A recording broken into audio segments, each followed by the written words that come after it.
Assalamualaikum warahmatullahi wabarakatuh. Alhamdulillah ala ni'matillah, la haula wala quwwata illa billahil aliyyil azim. Allahumma sholli ala sayyidina Muhammad wa ala ali sayyidina Muhammad. Ya ayyuhalladzina amanu taqullaha haqqa tuqatih wa la tamutunna illa wa antum muslimun. Wahai orang-orang yang beriman, berbaktilah atau bertakwalah kepada Allah Subhanahu wa taala dengan sebenar-benarnya takwa. Dan janganlah kamu mati melainkan dalam keadaan sebagai seorang muslim.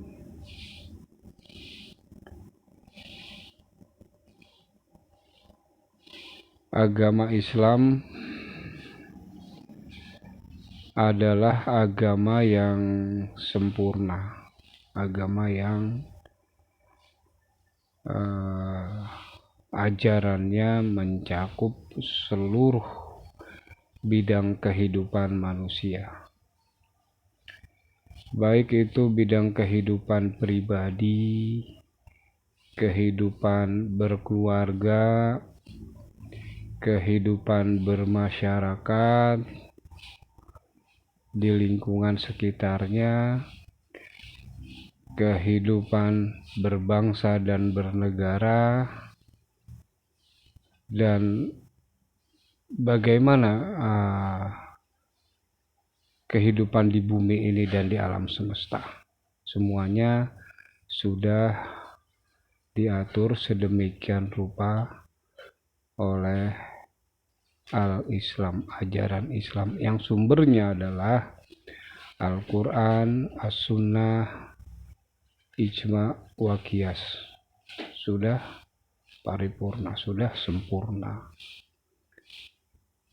Seluruh bidang kehidupan manusia, misalnya pribadi. Sebagai seorang pribadi muslim itu pikirannya Islam, sesuai dengan ajaran Islam, berusaha menyelaraskan pikirannya sehingga sesuai dengan ajaran Islam. Perasaannya Islam, bagaimana dia mengelola rasanya itu biar cocok dengan ajaran yang dibawa oleh baginda Rasulullah SAW. Hatinya, nuraninya juga Islam. Lisannya sesuai dengan ajaran Islam. Bahkan tindakannya sampai tindakannya seluruhnya berislam.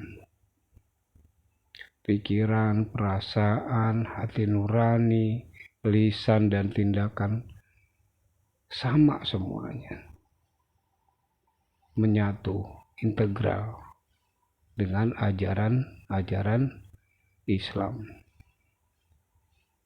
secara pribadi. Secara berkeluarga juga sudah diatur sedemikian rupa. Bagaimana ketika ingin membangun sebuah keluarga harus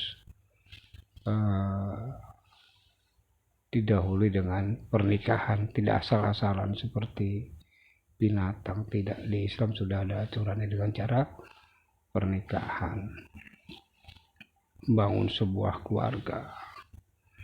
Kemudian juga di lingkungan sekitar, bertetangga, misalnya bermasyarakat itu. Hablum minan nas, berhubungan sesama manusia diatur sedemikian rupa oleh Islam. Etika, sopan santun seluruhnya diatur. Bagaimana bermasyarakat yang baik, bagaimana hidup di lingkungan supaya berakhlakul karimah, bisa baik, itu semua diatur Islam. Kemudian berbangsa dan bernegara juga diatur di dalam Islam. Secara bangsa dan negara tentu bicara politik, nah, diatur di dalam Islam. Bagaimana caranya berpolitik, bagaimana politik yang hak, bagaimana politik yang batil, apa yang harus kita jauhi, apa yang harus kita laksanakan di dalam politik sudah diatur sedemikian rupa. Berbangsa dan bernegara di bumi juga begitu juga, udah ada aturannya bagaimana hidup bermasyarakat di bumi ini sesama antar bangsa, bagaimana aturan semua di sedemikian rupa. Jadi seluruh sendi-sendi kehidupan manusia, seluruh bidang kehidupan manusia sudah ada aturannya, sudah ada arahannya, sudah ada ajarannya di dalam Islam.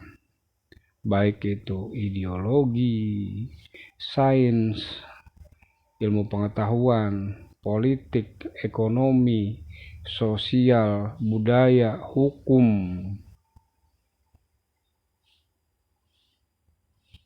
pertahanan keamanan, seluruhnya sudah kita bisa cari rujukannya di dalam ajaran Islam. Jadi sangat keliru apabila ada orang yang muslim tetapi dia anti dengan politik. Itu politik, urusan politik lah, jangan ikut campur lah, sudahlah gitu. Ya, bukan bidang kita, bukan bagian kita, kayak gitu. Artinya dia ogah berpolitik gitu. Padahal Islam mengajarkan tentang politik tersebut gitu. Artinya bahkan sampai-sampai karena ketidakpahamannya dengan Islam, bahkan sampai-sampai menyalahkan politik itu sendiri, disalahkan sampai, wah nih gara-gara politik nih grup WA jadi bubar, misalnya kayak gitu misalnya. Dia yang dibilangnya gara-gara politik. Orang dia anti politik tetapi ada orang yang anti politik gitu, teriak-teriak wah menjauh dari politik. Pas tiba-tiba BBM naik dia teriak, aduh BBM naik, atau listriknya naik, ya Allah, barang-barang semua naik, wah berasa gitu secara ekonomi dia mulai tertekan, berasa ngeluh gitu. Kemarin diajak berpolitik, memahami politik nggak mau, akhirnya ngeluh sendiri kan. Semua kebijakan itu diambil kebijakan politik itu, naik barang, harga barang itu kebijakan politik itu. Jadi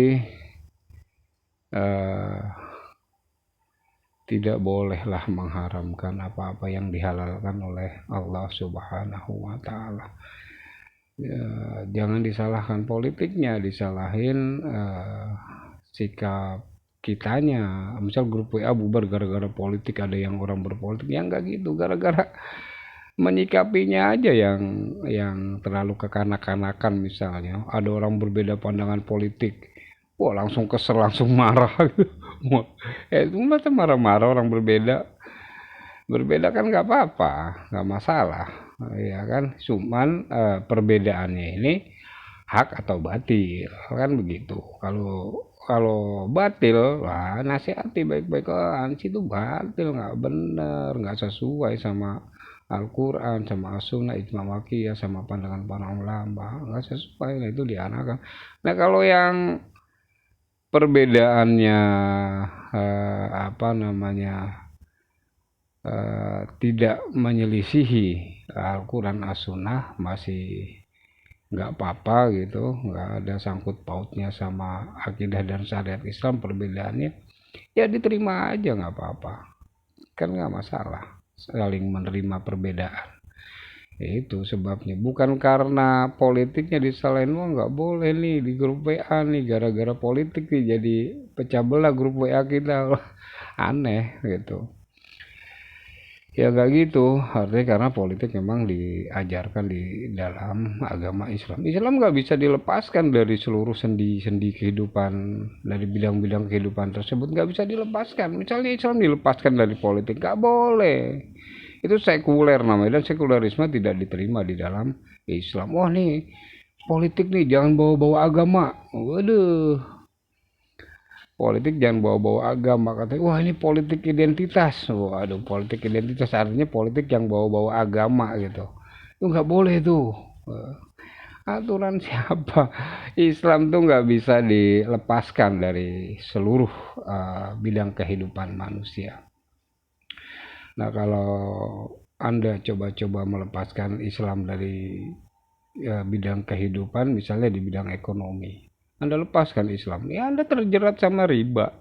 Padahal dosa riba itu yang paling rendah itu seperti menjinahi ibu kandung sendiri. Masuk ke jerat riba. Ah nggak apa-apa ini. Oh, itu kan nggak ada Islam di sini. Atau kalau Islam nggak dibawa-bawa di bidang ekonomi, berangkat pagi, sholat subuh, berangkat kerja ke kantor, ngentit, korupsi, maling duit orang, maling duit rakyat, ya kan? Karena nggak ada Islam di sana, di kantor nggak ada Islam itu, di nggak ada Islam di dalam kantor, nggak ada aturan, jadi boleh ngentit gitu. Uh, Maling gitu, itu karena Islam dilepaskan dari ya. Demikian juga di bidang-bidang yang lainnya. Di dalam surat Al-Baqarah ayat 208, Allah Subhanahu wa taala berfirman, "Ya ayyuhalladzina amanu dkhulu fis-silmi kafah wa la tattabi'u khutuwatis syaiton innahu lakum aduwwum mubin." Wahai orang-orang yang beriman, masuklah kamu ke dalam Islam secara kafah, secara menyeluruh. Wala tattabi'u hutuwatis syaiton, dan jangan engkau ikuti langkah-langkah setan. Innahu lakum aduwwum mubin. Sesungguhnya setan itu adalah musuh kamu yang nyata. Jadi memisahkan kehidupan, bidang-bidang kehidupan di bumi ini dengan Islam itu adalah perilaku setan, atau itu adalah keinginan setan, atau itu adalah upaya setan untuk menggelincirkan manusia, melepaskan sedikit demi sedikit keislaman. Pertama, dilepaskan dari politik Islamnya, dilepaskan dari ekonomi Islamnya, dilepaskan dari budaya Islamnya. Jadi ketika berbicara budaya, berbicara seni, tidak boleh berbicara Islam. Padahal kan nggak gitu. Harusnya budaya itu, hasil budidaya dan manusia itu disesuaikan dengan kemauannya Allah dan Rasulnya. Kemauan Allah Subhanahu wa taala, karena Allah yang paling tahu bagaimana budaya yang baik yang tidak merusak. Allah yang paling tahu. Dia yang menciptakan syariat, dia membuat syariat, dia membuat aturan. Nah, harus kita ikuti aturannya. Misalnya ada pakaian tradisional yang mengumbar aurat. Nah, ya kan? Itu ditinggalkan yang begitu. Harusnya disesuaikan sama ajaran yang Allah dan Rasulnya sudah berikan kepada kita. Dalam bidang budaya juga ada, nggak bisa dilepaskan Islam itu. Islam itu melekat di mana saja, kapan saja, dalam situasi dan kondisi apa saja. Dalam kondisi susah, Islam mengajarkan. Dalam kondisi kesempitan, dalam kondisi musibah, dalam kondisi terkena bencana, Islam mengajarkan. Dalam kondisi kena sakit, dalam kondisi kekurangan, Islam di sana ada diajarkan sabar. As-sabru 'indal bala, sabar dengan segala macam kesusahan, kesulitan dan bala. Dalam kondisi senang ada Islam di sana. Dalam kondisi bahagia, dalam kondisi mendapatkan kelapangan, dalam kondisi mendapatkan rezeki yang banyak, ada di sana. Atau dalam kondisi gembira, ada Islam di sana. yaitu bersyukur, berterima kasih kepada Allah Subhanahu wa taala. Jadi tidak bisa Islam dilepaskan atau dipisahkan dari pribadi, kehidupan masyarakat, kehidupan berbangsa dan bernegara, kehidupan di bumi ini yang hubungannya dengan alam semesta. Gak bisa dilepaskan. Kecuali yang berusaha melepaskannya itu adalah setan. Dan kita tidak boleh ikut. Wala tattabi'u khutuwati syaiton innahu lakum aduwwum mubin. Dan jangan ikut langkah-langkah setan. Sesungguhnya setan itu musuh kamu yang nyata. Musuh yang nyata. Sebagai musuh harus disikapi sebagai musuh. Musuh harus disikapi sebagai musuh. Setan adalah musuh. Harus kita sikapi sebagai musuh. Bukan sebagai kawan. Bukan sebagai teman akrab. Bukan sebagai saudara. Musuh sikapi sebagai musuh. Lawan. Kan gitu. Jadi godaan-godaan setan itu yang berusaha menggelincirkan kita dari Islam. Memisahkan bidang-bidang kehidupan kita dari Islam. Harus dilawan. Jangan diterima atau bahkan berkompromi dengan setan. Nauzubillah min dzalik. Gak boleh. Setan itu harus disikapi sebagai setan. Ya, kira-kira demikian ocehan saya pagi hari ini. Sekarang di tanggal 28 November 2021. Mohon maaf apabila ada yang benar itu datangnya dari Allah Subhanahu wa taala melalui Rasulnya Sallallahu Alaihi Wasallam, dan apabila yang salah itu datangnya dari diri saya sendiri dan hawa nafsu saya sendiri. Dan saya mohon maaf kepada para pendengar dan mohon ampun kepada Allah Subhanahu wa taala. Demikian, wa'afu minkum, billahi taufiq wal hidayah. Wassalamualaikum warahmatullahi wabarakatuh.